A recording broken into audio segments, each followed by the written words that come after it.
Marilah kita lanjutkan rangkaian kisah Nabi Musa dan Nabi Harun alaihimassalam. Pada bagian ke-9 ini adalah tentang kisah turunnya kitab Taurat. Ini adalah merupakan pembahasan di antara rukun iman yang harus kita yakini.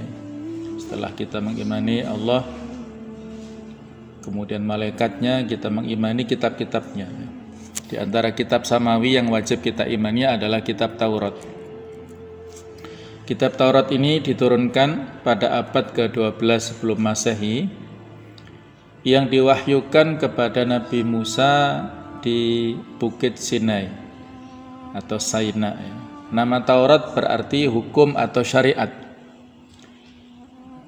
Pada saat itu Nabi Musa diutus oleh Allah untuk berdakwah kepada bangsa Bani Israel. Oleh karena itu tepat sekali kita meyakini bahwa kitab Taurat diperuntukkan sebagai pedoman dan petunjuk hidup bagi kaum Bani Israel saat itu. Adapun bahasa yang digunakan dalam kitab Taurat adalah bahasa Ibrani. Kalau kitab Injil itu bahasa Yunani, nah, kalau kitab Taurat itu adalah bahasa Ibrani, kalau Al-Quran itu adalah berbahasa Arab.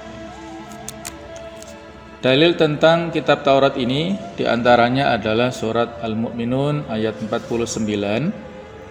Allah subhanahu wa ta'ala berfirman, وَلَقَدْ آتَيْنَا مُوسَى الْكِتَابَ لَعَلَّهُمْ يَهْتَدُونَ. Dan sungguh telah kami anugerahi kepada Musa kitab yaitu Taurat agar mereka Bani Israel mendapatkan petunjuk. Jadi fungsi daripada keberadaan kitab ya, kitab-kitab samawi ini sama ya, sebagai hudan ya, sebagai hidayah, petunjuk untuk umatnya masing-masing. Kitab Taurat diberikan oleh Allah kepada Nabi Musa sebagai petunjuk untuk Bani Israel. Kitab Zabur diturunkan oleh Allah nantinya kepada Nabi Daud sebagai petunjuk untuk kaumnya. Kemudian kitab Injil diturunkan kepada Nabi Isa yang diturunkan untuk umat Nasara. Dan Al-Quran diturunkan kepada Nabi Muhammad SAW untuk seluruh manusia. Jadi inilah bedanya antara kitab-kitab samawi dulu dan Al-Quran. Kalau Al-Quran untuk semuanya, dan kalau kitab-kitab sebelumnya adalah parsial, ditujukan kepada kaum yang bersangkutan. Jamaah sekalian, kita telah mengetahui bahwasanya terjadi banyak penyimpangan yang dilakukan oleh Bani Israel. Dan kejadian sebelum ini mereka diuji oleh Nabi Musa, diperintahkan untuk memasuki sebuah daerah yang mana di dalam kawasan ini ada orang-orang yang kuat, yang memiliki fisik besar, kekuatan yang luar biasa. Akhirnya mereka ketakutan, tidak mau masuk negeri itu. Bahkan bukan hanya itu, mereka menyuruh kepada Nabi Musa dan Allah untuk berangkat berdua. Mereka duduk-duduk saja ya. Idhab anta wa rabbuka faqatila inna hahuna qa'idun. Wahai Musa, berangkatlah kamu bersama Tuhanmu untuk berperang, kami duduk-duduk saja di sini. Jadi itulah kesesatan dan penyimpangan yang dilakukan oleh Bani Israel kepada nabinya, kepada Allah Ta'ala. Dan akhirnya mereka dihukum oleh Allah Ta'ala, berangkat pagi, pulang petang, berangkat petang, sampai semalaman mereka tidak bisa keluar dari negeri itu selama 40 tahun ya. Kalau bahasa Malangnya munyer-munyer saja, selama 40 tahun mereka tidak bisa keluar kemana-mana. Itulah mereka diuji oleh Allah Ta'ala dengan hukuman seperti itu. Maka jemaah sekalian, dimulailah hari-hari kesesatan. Mereka melewati tempat yang tertutup, mereka memulai dari tempat yang mereka akhiri dan sebaliknya. dari start finishnya bolak-balik seperti itu. Alhasil mereka berjalan tanpa tujuan sepanjang siang malam, pagi sore mereka memasuki daratan di daerah Saina. Nabi Musa kembali ke tempat yang beliau bertemu di dalamnya untuk pertama kalinya dengan kalimat-kalimat Allah Subhanahu wa taala. Bani Israel turun dari At-Tur dan Nabi Musa mendaki gunung sendirian. Di sana diturunkan Taurat dan Allah berdialog dengannya. Sebelum Nabi Musa naik untuk bertemu dengan Tuhannya, ia menjadikan saudaranya yaitu Nabi Harun sebagai khalifahnya untuk kaumnya. Maksudnya sebagai wakil ya, sebagai pengganti pimpinan setelah ditinggalkan Nabi Musa ya. Segala sesuatunya diwakilkan kepada Nabi Harun untuk mengurus dan memimpin kaumnya. Harun diangkatnya sebagai wakilnya yang bertanggung jawab untuk mengurus kaumnya, dan Nabi Musa pun pergi menuju Tuhannya. Ini bisa kita baca di surat Al-A'raf ayat 142. Allah berfirman, "Wa wa'adna Musa 30 lailah." Dan kami telah menjadikan kepada Nabi Musa, yaitu memberikan kitab Taurat sesudah berlalu waktu 30 malam. Wa atmamnaha bi ashrin, dan kami sempurnakan jumlah malam itu dengan 10 malam. Jadi totalnya 40 ya. Fatamma miqatu rabbih arba'ina lailah. Maka sempurnakanlah waktu yang telah ditentukan Tuhannya 40 malam. Wa qala Musa li akhihi Harun akhlufni fi qaumi wa aslih wa la tattabi sabilal mufsidin. Dan berkatalah Nabi Musa kepada saudaranya itu Nabi Harun, gantikanlah aku dalam memimpin kaumku. Jadi dari kata-kata akhlufni di sini ya. Akhlufni adalah menjadi khalifah tadi. Gantikanlah aku dalam memimpin kaumku dan perbaikilah. Dan janganlah kamu mengikuti jalan orang-orang yang membuat kerusakan. Jamaah sekalian, orang-orang dahulu mengatakan bahwa Nabi Musa berpuasa selama 30 hari sepanjang malam dan siang tanpa mencicipi makanan sedikit pun. Kemudian Nabi Musa tidak ingin untuk berdialog kepada Tuhannya sementara mulutnya dalam keadaan seperti mulut orang yang berpuasa. Aromanya kurang sedap begitu ya. Lalu beliau memakan sedikit dari tanaman bumi dan beliau mengunyahnya. Allah berkata kepadanya, "Mengapa engkau berbuka?" Musa menjawab, "Ya Tuhanku, aku tidak ingin berbicara denganmu kecuali mulutku dalam keadaan baik baunya." Maka Allah menjawab, "Tidakkah engkau mengetahui wahai Nabi Musa bahwa mulut orang yang berpuasa di sisiku lebih baik daripada bau misik? Kembalilah engkau berpuasa selama 10 hari, kemudian datanglah kepadaku." Nabi Musa pun melaksanakan perintahnya. Ini sebagaimana dalam hadits ya, la khulufu hamis shaim atyabu indallah min rihil misk. Bahwasanya bau mulut orang yang berpuasa di sisi Allah itu lebih harum ya daripada minyak kasturi. Ya, minyak kasturi sudah berbau harum, tetapi bau mulut orang yang puasa itu lebih disukai Allah Ta'ala, lebih harum daripada minyak kasturi. Itu pula yang dikatakan oleh Allah kepada Nabi Musa pada saat dulu. Setelah itu turunlah kitab Taurat kepada Nabi Musa dan di sana berisi tentang 10 wasiat. Yang mana 10 wasiat ini nanti dikuatkan oleh ayat Al-Quran. Perintah yang pertama adalah perintah untuk hanya menyembah kepada Allah Subhanahu wa taala dan tidak menyekutukannya. Jadi perintah untuk bertauhid. Perintah untuk totalitas hanya beribadah kepada Allah Ta'ala dan tidak boleh berbuat syirik ya. Persis bagaimana ajaran kita, ajaran Islam ya. Yang kedua, larangan untuk bersumpah bohong atas nama Allah. Ini juga sama. Kita dilarang untuk bersumpah palsu atau sumpah bohong mengatasnamakan Allah Subhanahu wa taala.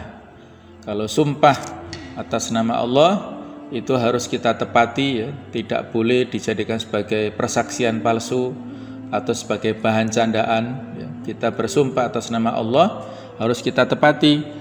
Apabila isinya itu baik, maka kita lakukan kebaikannya.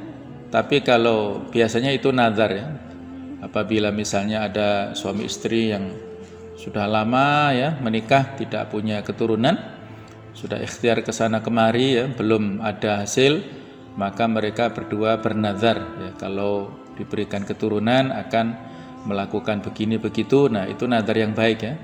Jadi harus ditepati ya sumpah atau nazar seperti itu.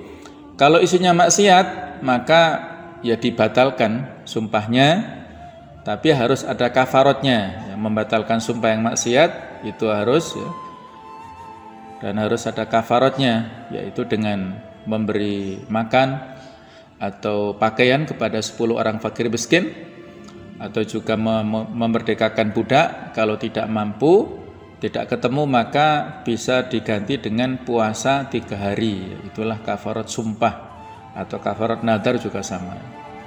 Yang ketiga adalah menjaga kehormatan pada hari Sabtu dengan pengertian memfokuskan hari Sabtu sebagai hari ibadah. Hari Sabtu adalah sebagai ya semacam Yaumul Aid ya untuk orang-orang Yahudi, orang-orang Bani Israel. Kalau hari Ahad atau hari Minggu adalah Yaumul Aid lin Nasara untuk orang-orang Nasrani. Kalau Yaumul Jum'ah adalah Yaumul Aid lil Muslimin. Nah, itulah 3 hari yang ada di dalam satu pekannya. Nah, ini khusus adalah sebagai hari yang dimuliakan, yang dihormati untuk orang-orang Yahudi adalah khusus hari Sabtu. Jadi fokus untuk ibadah. Nanti ada ujian bagi mereka.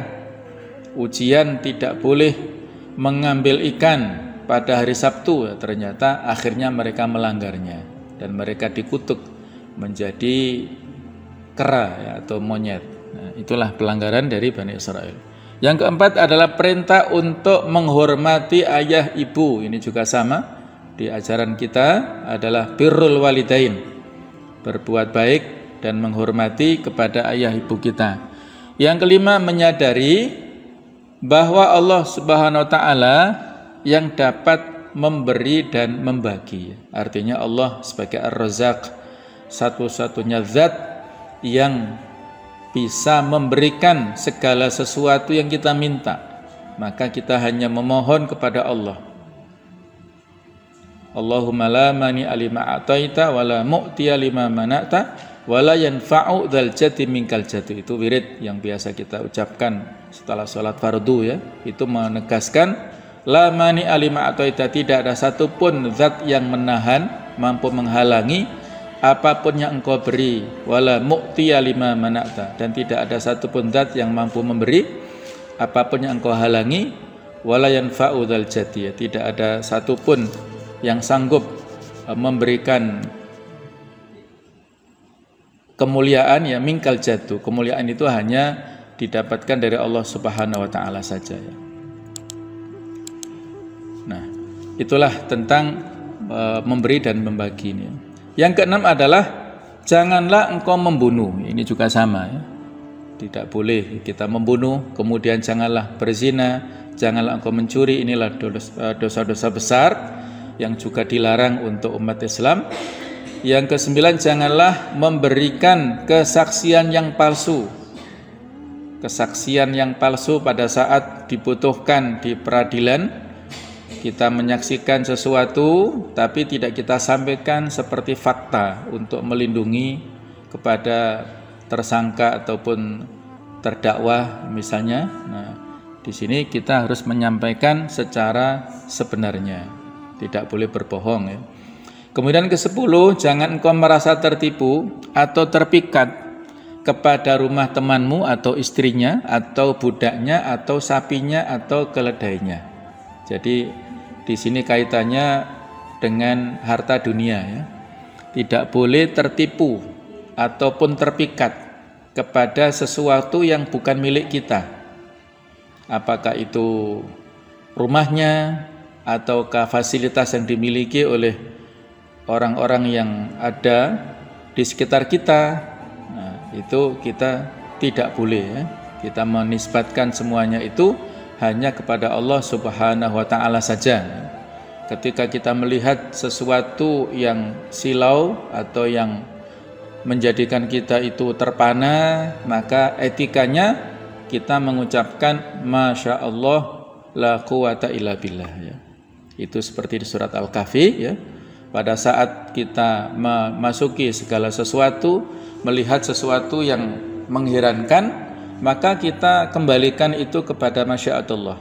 Kita melihat gedung yang besar, rumah yang mewah, atau kendaraan yang bagus, maka kita kembalikan masya Allah. Sesuatu itu adalah berdasarkan kehendak Allah. La quwata illa billah. Tidak ada daya dan kekuatan kecuali milik Allah saja. Itu bukan kemampuan seseorang ya. Dia diuji oleh Allah Ta'ala dengan harta seperti itu misalnya. Dia diuji oleh Allah Ta'ala dengan kemampuan seperti itu. Semua itu hanya milik Allah. Kalau tidak kita ucapkan seperti itu, maka dikhawatirkan ada ain ya, penyakit ain yang berdampak kepada madharat. Bisa jadi sesuatu itu hancur ya, sebagaimana kisah di surat Al-Kahfi itu. Ketika pemiliknya ujub dengan yang dia miliki, dia punya properti kebun yang sangat mewah, ada pohon kurmanya yang sangat banyak, ada air sungai yang mengalir yang luar biasa. Nah, dia bangga-banggakan kepada temannya, dipamer-pamerkan, ya, maka ketika ludes, terbakar, hancur kebun-kebun yang dia miliki itu, karena dia lupa ya, laula ya, seandainya dia mengatakan masya Allah la quwata illa billah, itu tidak terjadi ya, tapi sudah ya, Allah mentakdirkan seperti itu. Bisa juga apabila kita melihat hal-hal yang membuat kita silau, itu kita kembalikan kepada kehidupan akhirat ya. Ada suatu kalimat yang disampaikan oleh Rasulullah SAW pada saat beliau menggali parit di perang Khandaq, jadi melindungi kota Madinah supaya tidak diserang oleh pasukan Ahzab. Ketika beliau menyaksikan para sahabat bermandikan peluh ya, mereka luar biasa dalam hal bekerja untuk menggali parit, maka beliau memberikan motivasi, Allahumma la aisha illa aisyatal akhirah. Tidak ada kehidupan yang sesungguhnya kecuali kehidupan akhirat. Nah, dunia ini hanya sementara, akhirat adalah suatu yang abadi ya. Nah, itulah dalam rangka untuk membuat kita supaya tidak takjub dengan segala urusan dunia ya. Kita kembalikan pada Allah Ta'ala, dan di sini membuat kita tidak boleh tertipu atau terpikat kepada rumah temanmu atau istrinya atau budaknya atau sapinya atau keledainya ya, fasilitas yang dia miliki ya. Jadi intinya harus berzuhud pada dunia ya. Ada seorang sahabat yang bertanya kepada Nabi SAW, ya Rasulullah, tunjukkan kepadaku satu amalan yang membuat Allah cinta kepadaku dan orang-orang cinta kepadaku. Maka beliau memberikan saran, izhad fid dunya yuhibbukallah wazhad fi ma indan nas yuhibbukan nas. Zuhudlah kamu kepada dunia, maka Allah akan menjadikan cinta kepadamu ya, Allah mencintaimu. Dan zuhudlah kamu kepada apa yang dimiliki oleh orang lain, maka niscaya orang-orang akan cinta kepadamu. Ya, itulah strategi atau cara supaya kita mendapatkan cinta Allah adalah kita berzuhud di dalam kehidupan dunia, dan supaya kita dicintai oleh orang lain, kita zuhud terhadap apa yang dimiliki oleh orang lain, tidak tamak, tidak merasa iri ya, tidak punya keinginan untuk mendapatkan apa yang dimiliki orang lain. Semua itu sudah takdirnya sendiri-sendiri ya, sudah rezekinya sendiri-sendiri, tidak perlu kita mencampuri urusan dan keinginan yang ada pada orang lain tersebut ya. Jamaah sekalian, para ulama salaf mengatakan bahwa kandungan 10 wasiat yang ada di kitab Taurat itu telah terdapat dalam 2 ayat Al-Quran, yaitu di surat Al-An'am ini ayat 151 dan dilanjutkan 152. Qul ta'alau, katakanlah wahai Muhammad, ta'alau, marilah ku bacakan, atlu ya, ta'alu, marilah kemari, atlu ma harrama rabbukum alaikum. Aku bacakan apa yang telah diharamkan oleh Allah kepada kalian. Alla tusyriku bihi syai'ah. Nah, ini tadi ya ajaran Musa yang pertama, janganlah kamu mempersekutukan sesuatu dengan dia. Wa bil walidaini ihsana, dan supaya berbuat baik kepada ibu bapak kita masing-masing. Wala taqtulu auladakum min imlaq, Dan janganlah kamu membunuh anak-anak kamu karena takut kemiskinan. Jadi tidak boleh ya. Tidak boleh khawatir dengan rizki yang nantinya menjadi susah karena banyak anak ya. Jadi kalau filosofi orang Jawa itu ada sisi benarnya ya. Banyak anak, banyak rizki. Nah, itu ada sisi benarnya walaupun tetap ada upaya ya. Tapi jangan sampai ada kekhawatiran jangan-jangan anak-anak kita itu nanti mati kelaparan ya, sampai ada kasus di mana itu di Jawa Barat atau di mana itu sampai ibu membunuh anaknya ya, nggak tega melihat anaknya kelaparan ya. Jadi ini berarti tawakalnya kurang ya. Masing-masing jiwa itu sudah ada jatah rezekinya, jangankan manusia, binatang melata, semut yang kecil itu saja sudah ada jatah rezekinya. Binatang yang melata yang kecil bagaimanapun ukurannya sudah ada jatah rezekinya, apalagi manusia yang makhluk paling mulia di dunia itu ya pasti sudah ada jaminan rezeki. Jadi tidak boleh membunuh anak-anak kamu karena takut kemiskinan. Nahnu narzuqukum wa iyyahum. Kami, kata Allah, narzuquhum, memberikan rezeki kepada kalian, wa iyyahum, dan kepada mereka. Jadi tidak perlu mengkhawatirkan. Wala taqrabul fawahisha ma dhahara minha wa ma batan. Dan janganlah kamu mendekati perbuatan-perbuatan yang keji, baik yang nampak maupun yang tersembunyi. Jadi tidak boleh melakukan hal-hal yang haram, yang zina ya, kaitannya al-fawahish ya. Perbuatan-perbuatan keji di sini adalah dengan perzinaan. Wala taqtulun nafsal lati haramallahu illa bil haq. Dan janganlah kalian membunuh jiwa yang diharamkan oleh Allah Ta'ala untuk dibunuh illa bil haq, kecuali karena alasan yang benar. Jadi tidak boleh membunuh sesama muslim baik dengan sengaja ataupun tidak sengaja, karena mereka terlindungi, harta kehormatannya, darahnya itu adalah haram untuk dibunuh, kecuali dengan benar. Alasan yang benar di sini adalah karena kisos misalnya ya, karena dia membunuh orang muslim yang lain maka negara memutuskan kisos. Nah itu baru ada alasannya. Dzalikum wasaqum bihi la'allakum ta'qilun. Demikian itu yang diperintahkan kepadamu supaya kamu memahaminya.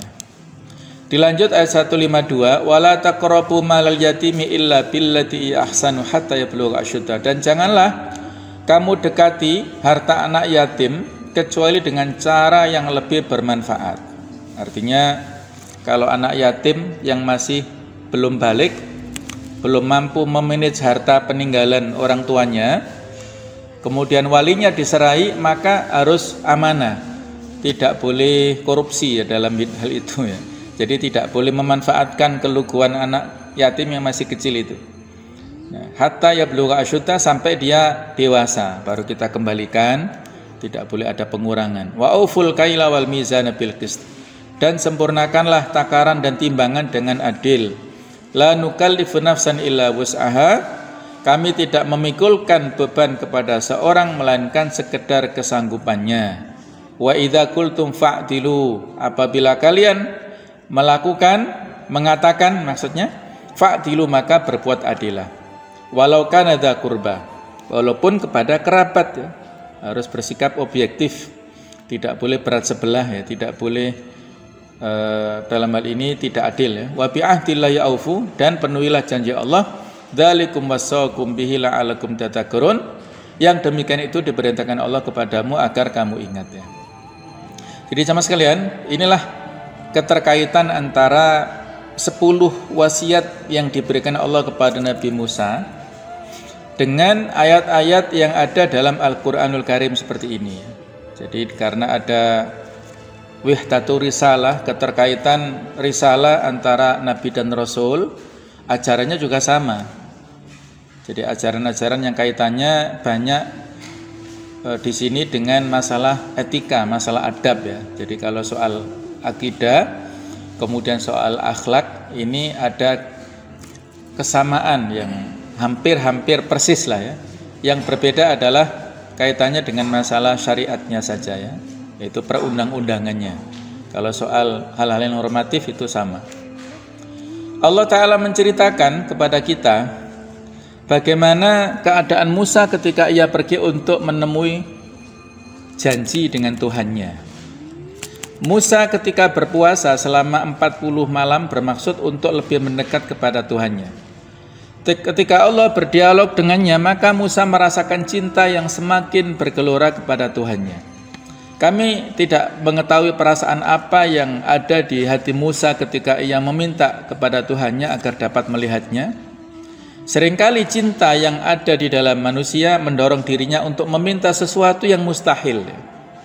Lalu bagaimana bayangan Anda terhadap cinta yang berhubungan dengan cinta kepada Allah Ta'ala? Ia adalah hakikat cinta, kedalaman perasaan Nabi Musa kepada Tuhannya, dan kecintaannya kepada Sang Pencipta. Semua ini mendorongnya untuk meminta kepada Allah agar dapat melihatnya. Ya. Nanti disebutkan ya di kisah selanjutnya, diabadikan di Al-Quran ini tentang permintaan Nabi Musa yang sepertinya mustahil ya. Dan ini analisanya adalah bukan untuk apa-apa, tapi itu adalah karena cinta yang luar biasa kepada Allah Ta'ala sehingga meminta sesuatu yang mustahil. Ini firman Allah Ta'ala di surat Al-A'raf 143, "Walamma ja'a Musa limiqatina wa kallamahu rabbuh qala rabbi arini andur ilaik."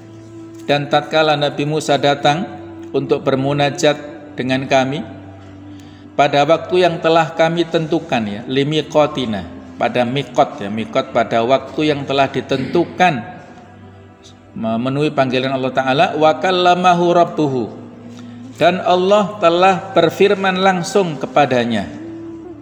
Wa kallamallahu Musa taklima, di ayat yang lain Allah berbicara kepada Nabi Musa secara langsung, sehingga julukan Nabi Musa itu adalah kalimullah, Rasul yang pernah diajak bicara oleh Allah Ta'ala. Jadi luar biasa kedudukan yang sangat terhormat.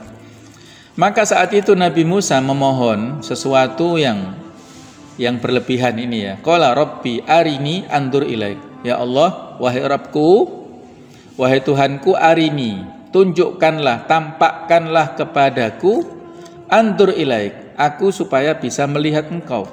Nah, tampakkanlah zatmu supaya aku bisa melihatmu. Ini permintaan Nabi Musa. Maka Allah Ta'ala ya, dalam hal ini menjawab, qala lan taroni, kamu sekali-kali tidak sanggup melihatku. Demikianlah dorongan cinta dari para pecinta sejati. Musa bertanya dan meminta kepada Tuhannya sesuatu yang menakjubkan tetapi Allah menjawabnya seperti ini ya, lan taroni. Ini ada huruf lan yang dalam nahwu itu, lan itu sesuatu yang berarti tidak ya, sekali-kali tidak pernah terjadi engkau akan melihatku di dunia ini. Dan inilah akidah Ahlussunnah wal Jamaah yang benar ya, bahwasanya setiap manusia, seorang muslim siapapun di dunia ini tidak bisa melihat wujud Allah Ta'ala yang sebenarnya. Fisiknya tidak bisa kita lihat di dunia ini. Nanti baru bisa kita lihat pada saat kita masuk ke surga Allah Ta'ala ya. Itu baru bisa melihat wajah Allah Ta'ala, dan itu adalah kenikmatan yang paling puncak. Kenikmatan yang tertinggi adalah melihat Allah Ta'ala secara langsung tanpa hijab. Kenikmatan yang lainnya kecil ya. Jadi itu di akhirat nanti. Di dunia tidak bisa kita lihat secara langsung fisik Allah Ta'ala. Seandainya Allah hanya mengatakan demikian, maka ini pun sebagai bentuk keadilan darinya. Tetapi keadaan di sini adalah keadaan cinta ilahi dari Musa. Dorongan cinta yang dibalas dengan dorongan cinta pula. Demikianlah Nabi Musa mendapatkan rahmat dari Tuhannya. Allah memberitahunya bahwa ia tidak akan mampu melihatnya karena tak satu pun dari makhluk yang tidak dapat menancap cahaya dari Allah. Allah memerintahkannya agar melihat gunung, dan jika gunung itu masih menetap di tempatnya, maka ia akan dapat melihat Tuhannya. Walakin indur ilal jabal fa in istaqarra makanahu fasawfa tarani falamma tajalla rabbuhu lil jabal ja'alahu dakka wa kharra Musa sa'iqa. Namun lihatlah ke gunung itu wahai Musa, jika ia tetap di tempatnya seperti sedia kala, niscaya engkau dapat melihatku. Maka ketika Tuhannya menampakkan keagungannya kepada gunung itu, gunung itu hancur luluh dan Musa pun jatuh pingsan. Jangankan Allah memperlihatkan ya, Al-Quran yang itu adalah kalamullah, firman Allah, apabila diturunkan ke gunung itu hancur ya. Lau anzalna hadzal qur'ana ala jabal la ra'aitahu khashi'an mutasaddian min khasyatillah. Seandainya kami turunkan Al-Quran kepada gunung yang kokoh seperti itu, sekokoh itu, diturunkan Al-Quran saja, la ra'aitahu khashi'an, pasti engkau bisa melihatnya menjadi hancur, menjadi tunduk patuh dan hancur lebur min khasyatillah, karena takut kepada Allah Ta'ala. Jadi itulah kedahsyatan Al-Quran yang firman Allah, sehingga setiap turun wahyu Nabi menggigil. Ini hikmah Al-Quran kenapa tidak diturunkan sekaligus, karena kedahsyatannya kalam-kalam Allah itu. 5 ayat saja di surat Al-Alaq diturunkan pertama saja Nabi menggigil, minta diselimuti oleh Khadijah. Itu baru 5 ayat, apalagi yang lebih dari itu ya, jadi nggak kuat. Nah, itulah maka Al-Quran diturunkan secara berangsur-angsur. Nah, kemudian falamma afaqa qala subhanak tubtu ilaika wa ana awwalul mu'minin. Maka tatkala Nabi Musa sadar kembali, ia berkata, Maha suci engkau ya Allah, aku bertaubat kepada engkau dan aku adalah orang yang pertama-tama beriman. Tiada seorang pun yang dapat menangkap cahaya Allah. Nabi Musa mengetahui hakikat ini dan menyaksikan sendiri as'aq ya, adalah al-maut, kematian, atau al-ighma. Jadi ighma atau pingsan ya, tidak sadar atau pingsan. Kami tidak mengetahui bagaimana keadaan yang dialami Nabi Musa ketika ia kehilangan kehidupannya atau kesadarannya. Tidak ada sebuah keterangan yang lebih detail tentang itu ya. Jadi sa'iqah tadi ya, as'aq adalah sa'iqah, beliau adalah tersungkur jatuh ya, tidak mampu untuk menahan dirinya, pingsan karena takut dengan Allah Subhanahu wa taala. Para mufassir klasik cukup serius meneliti dan memperbincangkan tentang ayat-ayat ini. Misalnya mereka bertanya-tanya, bagaimana Nabi Musa meminta kepada Allah agar dapat melihatnya, padahal ia tahu bahwa itu adalah hal yang tidak mungkin atau mustahil ya. Mereka berselisih pendapat dalam hal itu dan saling adu argumentasi. Kaum Mu'tazilah memiliki pendapat yang lain dan Ahlu Sunnah pun memiliki pendapat yang lain lagi. Pokok pembicaraan semuanya berkisar pada bagaimana seorang Nabi tidak mengetahui padahal ia adalah makhluk Allah yang paling dekat dengannya, bahwa melihat Allah adalah hal yang sangat mustahil. Kami kira bahwa sikap Nabi Musa tersebut menggambarkan puncak cinta dan kedalaman dari hatinya, yang ini merupakan gambaran yang tertinggi dari sejarah yang dilalui oleh Nabi Musa alaihissalam. Kita sekarang berada di hadapan puncak cinta kepada Allah, dan seorang pencinta tidak menginginkan selain melihat wajah kekasihnya. Menurut logika akal bahwa melihat Allah adalah hal yang mustahil, tetapi kapan cinta pernah peduli dengan logika itu?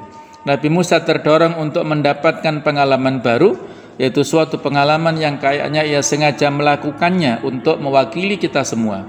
Nabi Musa nekat dan mendorong kita untuk meminta. Ia lebih dahulu merasakan keadaan tidak sadarkan diri, dan ia telah membuktikan kepada kita dengan tubuhnya yang mulia dan rohnya yang suci bahwa tak seorang pun dapat menangkap cahaya Allah. Nabi Musa dalam keadaan tak sadarkan diri, lalu ketika bangun ia memuja Allah dan bertaubat serta meminta ampunan kepadanya, yang dikatakan di tadi ya, subhanaka tubtu ilaika tadi ya, Maha suci engkau dan aku bertaubat kepada engkau.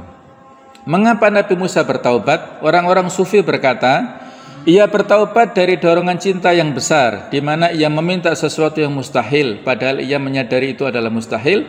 Ini adalah tafsiran yang memuaskan yang didukung oleh konteks ayat-ayat tersebut.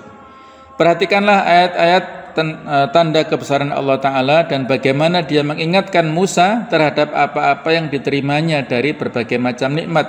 Allah berkata kepada Nabi Musa, di surat Al-A'raf selanjutnya 144-145 yang artinya adalah, hai Musa, sesungguhnya aku memilih melebihkan kamu dari manusia yang lain di masamu untuk membawa risalahku dan untuk berbicara langsung denganku. Sebab itu berpegang teguhlah kepada apa yang aku berikan kepadamu dan hendaklah kamu termasuk orang-orang yang bersyukur.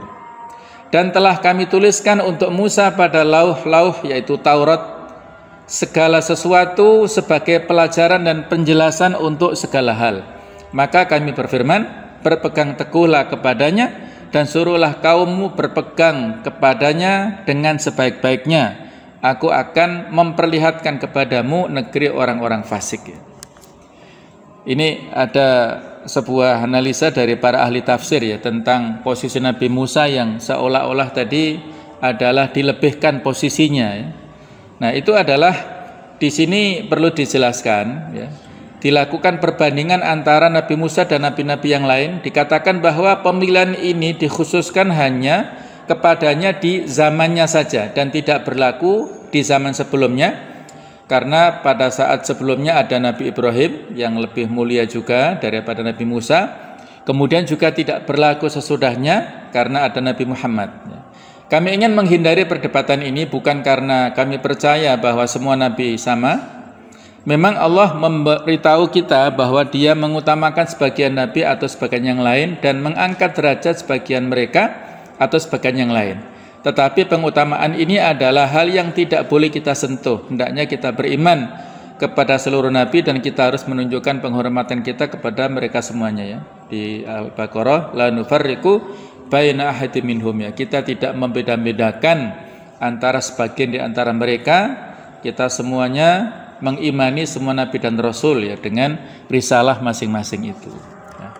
Baiklah ya. Adalah bukan hal yang sopan jika kita mencoba membanding-bandingkan di antara para nabi. Yang utama adalah hendaklah kita meyakini dan mengimani mereka semua. Akhirnya selesailah perjumpaan Nabi Musa dengan Tuhannya. Kemudian Nabi Musa kembali kepada kaumnya dalam keadaan marah dan jengkel. Di alam wujud tidak ada seorang manusia yang memiliki kelembutan dan kerelaan hati yang begitu besar seperti Nabi Musa. Tetapi ia diberitahu oleh Tuhannya bahwa kaumnya telah menyimpang dari jalannya. Oleh karena itu ia kembali dalam keadaan marah dan jengkel kepada Musa. Ini kisah pada saat Nabi Musa pulang ya dari Bukit Tursina dan ternyata mendapatkan kesyirikan dilakukan oleh kaumnya ya. Kisah ini sudah pernah kita sampaikan ya pada saat dulu, tapi ada sisi-sisi yang perlu kita tambahkan. Insya Allah akan kita lanjutkan pada pertemuan akan datang. Mudah-mudahan Allah Ta'ala memberikan umur panjang kepada kita sehingga bisa selalu beramal soleh dan mengkaji kitab-kitab Al-Quran serta ayat-ayat yang mulia. Mudah-mudahan kita bisa melaksanakannya dalam kehidupan sehari-hari. Kurang lebihnya mohon maaf. Subhanakallahumma bihamdik asyhadu alla ilaha illa anta astaghfiruka wa atubu ilaik. Wassalamualaikum warahmatullahi wabarakatuh.